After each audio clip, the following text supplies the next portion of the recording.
I was sitting in a soul work session a few weeks ago at Dream House Lounge, and I was honestly sitting there and I was feeling heavy, physically and emotionally.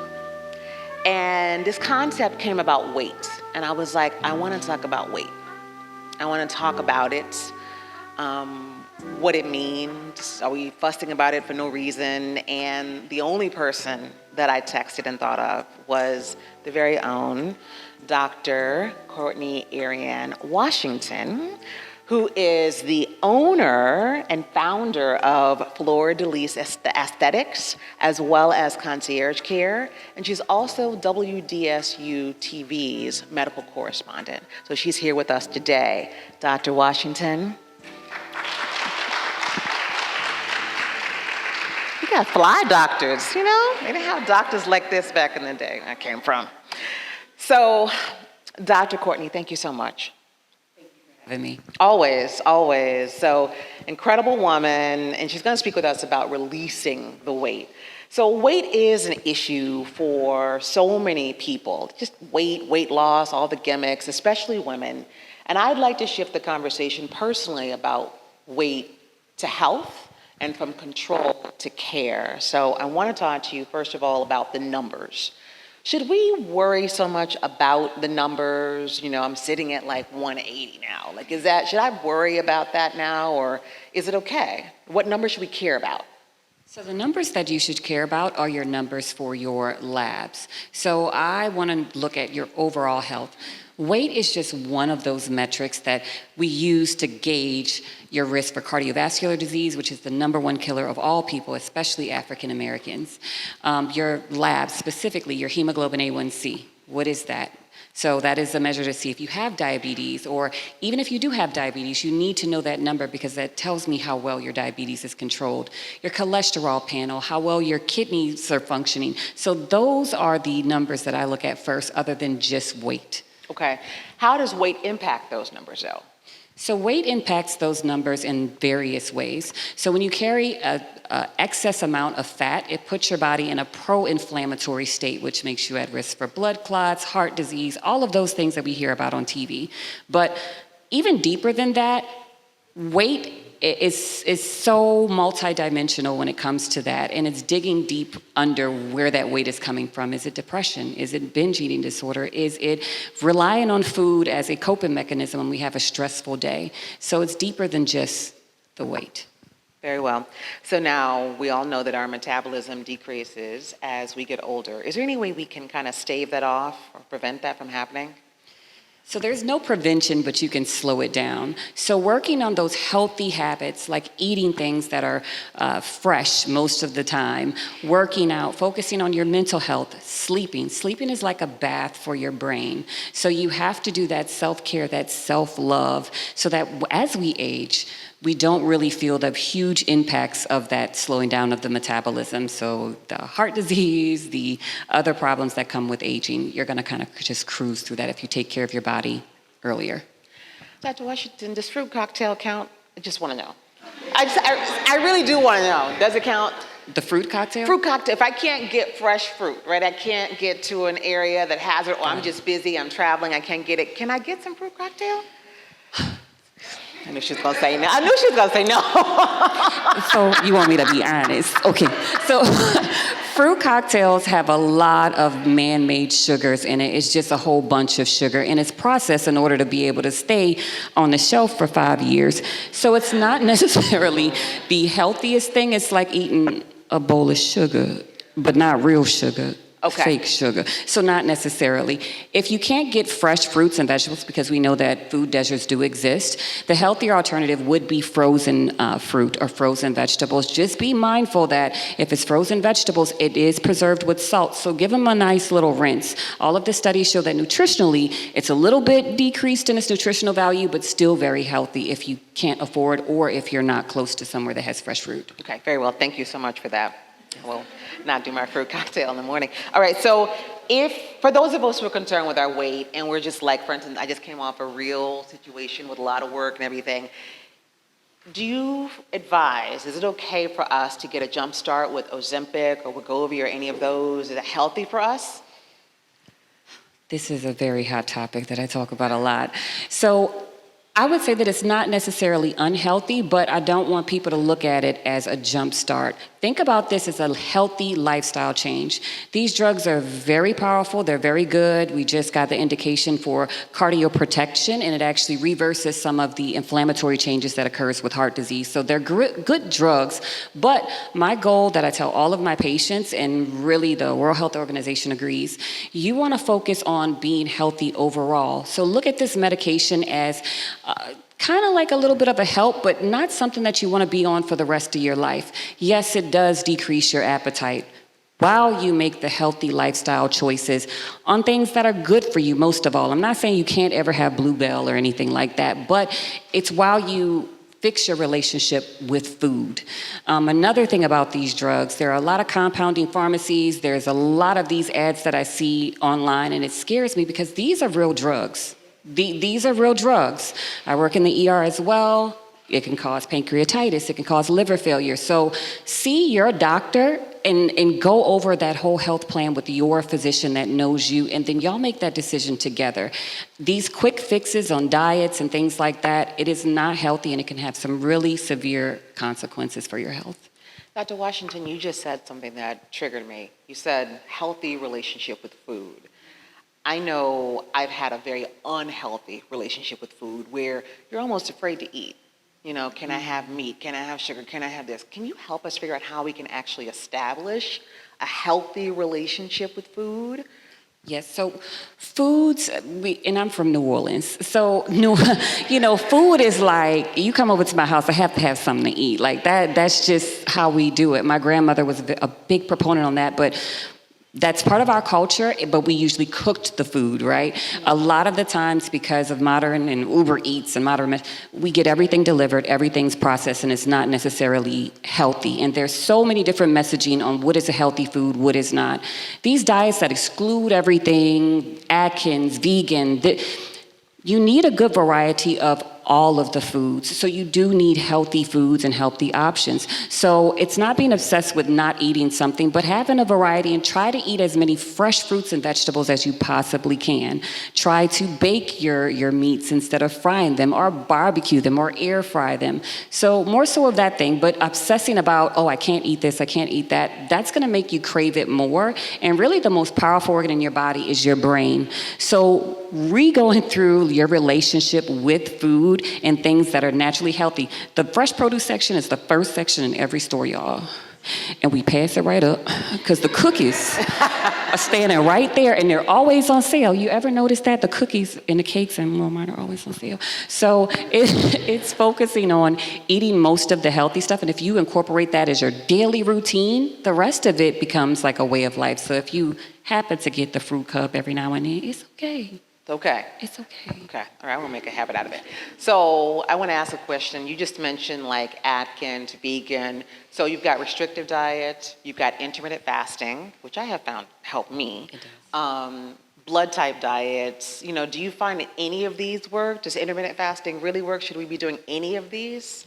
So I'm a researcher by heart. So before I went to medical school, I did bench research at Xavier, and then I went on to Emory. So I'm a big proponent in studies. And is what they're putting out there, is it backed up by significant research? So there was a research article that came out, I think in 2017, that compared Atkins, vegan, intermittent fasting, all of these diets, and it followed these patients as far as their metrics. What was their cardiovascular risk score? What was their weight? And were they able to lose the weight and keep it off? And the study is still going on because we look at it prospectively, the long-term effects. And what it found is that intermittent fasting, out of all of these other diets, worked the best for people to keep the weight off and maintain a healthy weight, and they proceeded with it. Their labs actually matched up with it. So the reason why is because your body now knows, hey, for this 8 to 9 hours out of the day, I'm gonna be getting in fuel.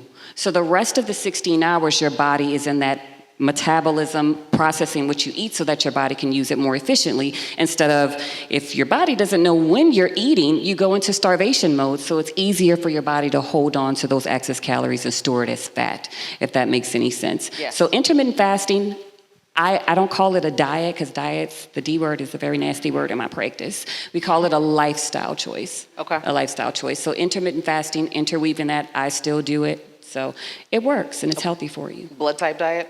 No, no. So there's a little bit, there's always a little bit of truth in some of these things. So there's a little bit of truth in that, not necessarily the blood type, but maybe related to your genetics and your ancestry more so. My grandmother's from Africa ate rice. So you probably metabolize rice better. I do. But not necessarily pastas. I have Italian friends. They can eat pasta all day and they can still fit in their skinny jeans, but not me. So there's some truth to that, but it's not really backed up by the science. When you read the articles, it's not really statistically significant, so not necessarily. Okay, I have one more question before we open it up, and then I have my rapid fire. Will you explain intuitive eating? I just learned of this concept of intuitive eating, and I was like, oh, this is an interesting concept. It is, and I had to read the article on it because they changed names so much. So intuitive eating is basically eating to what your body craves. So it's the old additive of not eating when you're not hungry. Like, if you're not hungry, why are you snacking? As adults, I found that I met with so many nutritionists, and then after having my kids, I gained weight and trying to lose it. I'm like, man, can I get this weight off? Why am I snacking when I'm not hungry? So your intuitive diet goes back to your natural instincts as a baby, right? When I feed my kids and they're full, they push the plate away. So it's eating when you're hungry and paying attention to what your body craves. For example, if you're craving something salty, you're probably a little dehydrated. So you're probably missing something nutritionally. So that's in summative of what it means. And it's actually the antithesis of these diets, these super restrictive diets where you can't eat this, you can't eat that, because they're not necessarily healthy for you. Cool. I went to an event last week and I had a quarter of a donut, and I was so proud of myself. I was like, whoo, I just had a quarter. Like, can you cut it in half? And then I cut it again, and I was like, whoo, I can do it. I can still have it, though. You're stronger than me. I'm going to eat that donut. The whole thing. I'm going to eat it. I'm going to eat it, and I'm going to get on my Peloton. I'm lying to myself. I'll get on my Peloton tomorrow, but I'm eating that donut. All of these things is programming your mind about it. So if you want to have the donut, have the donut. Just don't buy the whole box. Right. Okay. Because I can't have whole donut boxes. I have 12 Krispy Kreme donuts, 12 Krispy Kreme donuts going to get eaten. All right. So I'll do my rapid fire first, real quick. Eating meat is bad for you. True or false? False.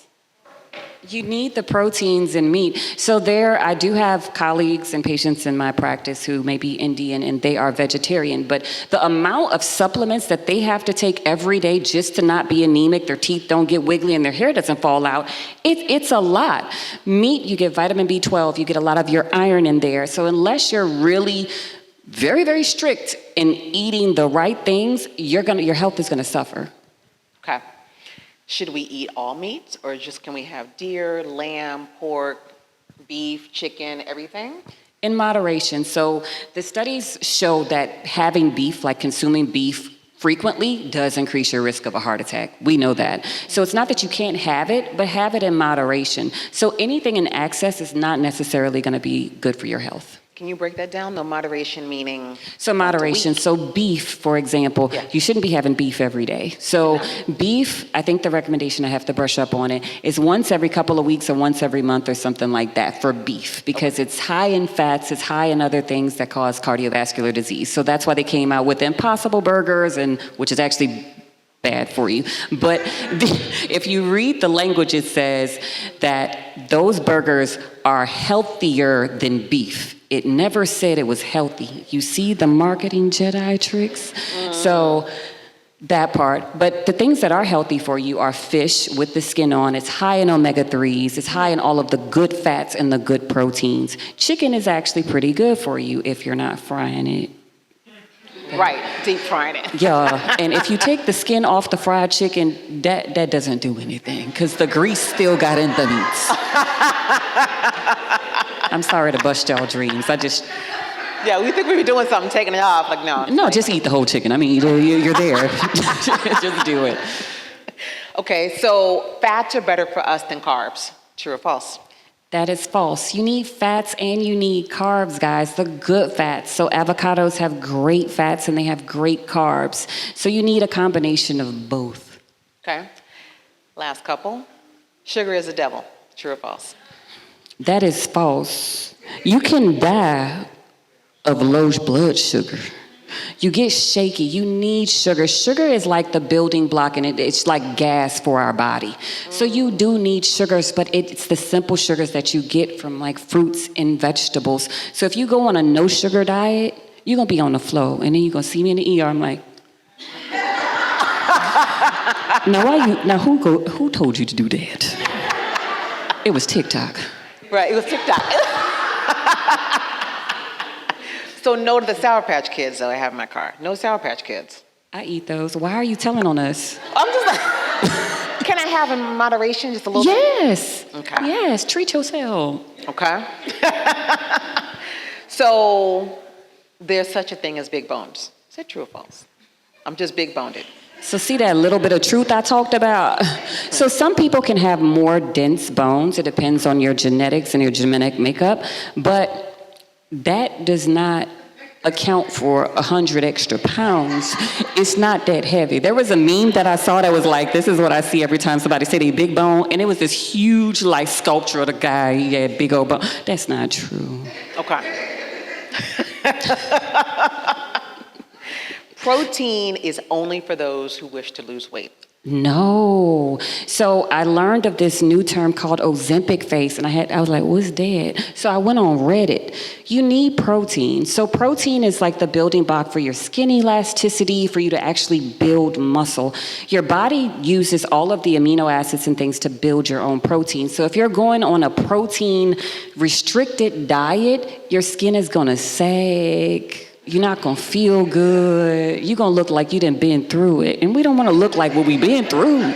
So you need protein, the good proteins though. Okay. Questions from the Freedom Hats that are here today? Questions? Yes. One. I'll start here in the blue pants.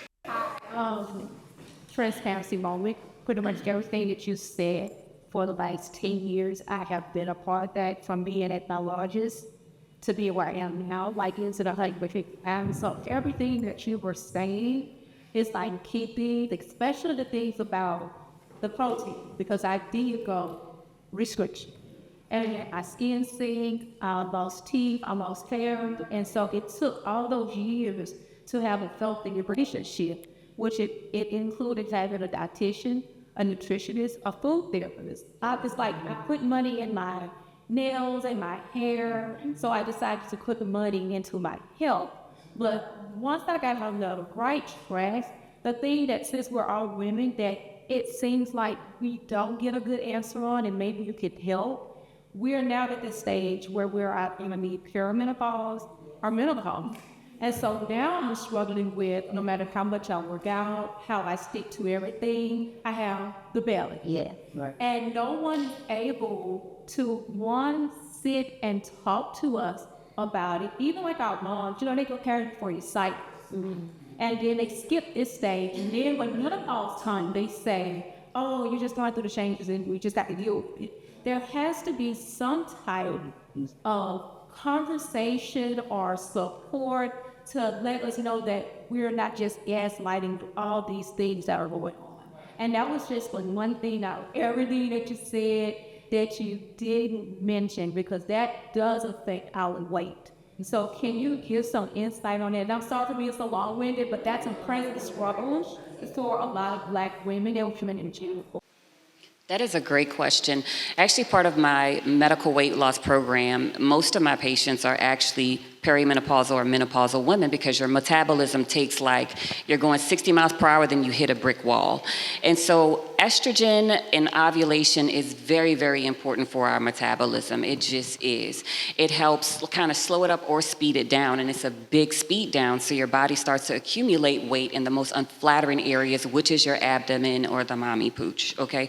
So that part. And I definitely always recommend speaking with your OBGYN about these things, but there are different medications that are non-hormonal that you can take, which helps alleviate those symptoms and not have that slowdown be as bad as it is. So the major complaints that I get from women, not only just the physical with the mommy pooch, but it's the brain fog that comes along with it. So there are lots of good medications that can help with that, but also it's going to be dependent on your lab. So I don't have a one-hitter-quitter answer, and I think that's why a lot of doctors kind of bob and weave, because they don't know it, and medicine changes all the time. Overall things that I've seen in my practice, which has been a great side effect, is when it comes to Ozempic specifically, a lot of the women that were on it for weight loss because of the menopause noticed that they did not have hot flashes. So in talking with the drug reps, they actually are conducting studies to see if this is actually just, something random or if it's really founded in science. So they're working on it, but it's a man's world, and they have all these things for men, and then they have one or two little things for women. So that is a real thing. It's not in your head, but definitely there are things that we can do medically to help with that. And they have herbal remedies as well that help. You're welcome. Had a couple in the back, and then we'll come up here.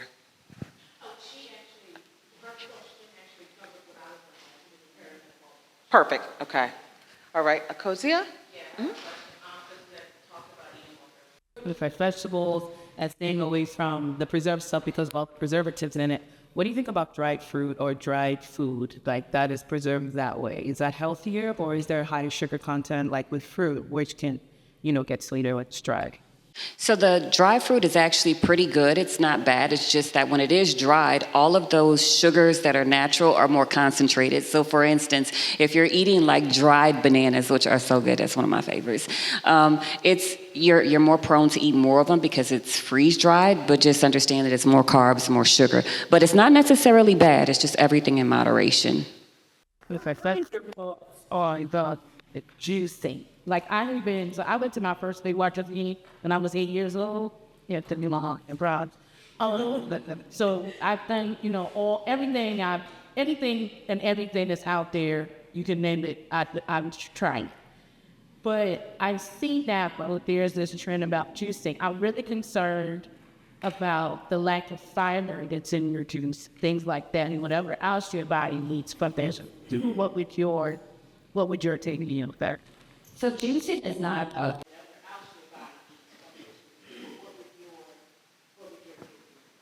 So juicing is not a bad thing necessarily. I always joke with my patients, like, just eat the broccoli, bro. Like what's wrong with just eating the broccoli, steam it a little bit, not to mush. Like, I don't know, you could season it. So juicing is not bad. I find that a lot of people juice before they work out, and it's not terrible. The only bad thing that I see with juicing a lot of the times is that they put a lot of powdered supplements in there. So it's not necessarily the healthiest thing for you. And you're actually, when I calculate out the carbs, it's the carb burden of a Big Mac and fries because of the amount of peanut butter that you put in there and the sugar. Like, it's not really healthy. So it's doing it in moderation, and then on top of that, eating the raw fruits and vegetables, because that's where you get your fiber. Your fiber is so important for your colon health that it's insane. Our gut has a whole genetic makeup of healthy bacteria that help process things. We don't make vitamin K. We don't make it. The E. coli in our gut makes it. But if you're not eating enough fiber to where that bacteria is able to make the essential nutrients and vitamins that you need, your health is going to suffer. We also don't make iron. We don't make it. So if you're not eating broccoli, if you're not eating anything green, it's not really doing anything. You can take these supplements, but understand that those supplements, number one, are not FDA regulated, and your body does not absorb them the way that it would if you're eating the actual raw fruits and vegetables. Okay, we got time for one more. Yes. About the connection between eating color, so vegetables, and brain health. Oh, that's a really sexy topic right now because they got some new research coming on. I'm a little bit of a nerd, y'all.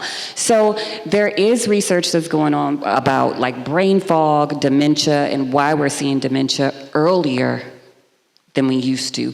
And a lot of that is hinged on these processed sugars that are made in a lab to make you think it tastes better and stuff like that. So they're showing that it's that inflammatory phenomenon that we talk about. When you eat more of the foods that are like your leafy green vegetables or your eggplants and things, they have riboflavins and a lot of your essential nutrients that are really, really vital for your brain health. So your brain and your heart are the two organs that don't turn off. off, like they're always going. So even when you're asleep, your brain is actually controlling your metabolism and bathing itself, right? So if you're feeding it the right cofactors that it needs to actually take care and heal itself, then it's showing that it's better for you as you get older and you can remember stuff. Go ahead. Go ahead. So why do you think that it's so difficult for people to get access to like nutrition counseling?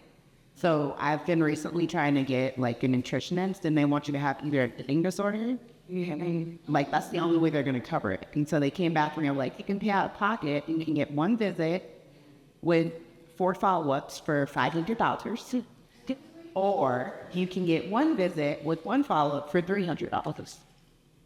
Where is this? Wait, I'll ask you later. But so health in the U.S. where it's hard. It's really, really hard. So I think number one, there are not a lot of nutritionists, and really when it comes to my clientele, I'm very picky on exactly what I'm sending you to the nutritionist for, which is why I went and I leaned back on my medical education to kind of do it myself, because certain ones are going to be more geared towards obesity, not necessarily, you know, what you may be looking into it for. So I think it's a staffing issue, number one. And number two, it's kind of like they may not be well versed in what you're going to see them for, because a lot of the times, I know diabetic nutrition is really, really big. We have a lot of those, right? Or obesity nutritionists, because they have to see them before they are a candidate for gastric sleeves and things like that. I think finding a good primary care provider, or really your primary care provider should be able to tell you more about the nutrition questions that you have if you don't fit into that box. But I think on the clinical side, there's just not many nutritionists at all here. Sorry. All right, so my final thing is, will you share with everybody more about Fleur-De-Lis aesthetics and concierge care? Because you have clientele, if we want to come get counseling from you. Tell us more about what your practice does. I started Fleur-De-Lis Primary Care Clinic initially in 2021 because there was a lack of primary care providers, especially ones that look like us. Okay, I found that they kind of just breeze over the visit. So I started that because it's all about the medicine, health from the inside out. So what I do is I offer primary care, and I also offer aesthetics. So not just aesthetic, I do lip fillers and Botox, but I do more so the whole beauty from the inside out, because I don't want to put paint on a house that needs foundational work. So it's building that relationship, understanding what are your goals for your health, right? So what are your goals for your health? What does that look like? And that's what I offer. So my clinic is on Poydras Street, right across the street from the Superdome. And we have fun. I'm well-versed in a lot of things, and I try to provide the best care as possible. All right, will you hang out with us for a little bit if they have more questions? Absolutely. All right, just one more question. Yes. Somewhat. I have a waiting list for the insurance, but yeah. So, thank you, Dr. Washington. More info from you at Dr. Nola Knows? Yes, on Instagram, Dr. Nola Knows. All right, thank you so much. Thanks for having me. All right, our last thing is we have a wonderful performance. Give us about 2 minutes. We're going to move these chairs out, and Cecily is going to entertain us. She's a beautiful, beautiful vocalist.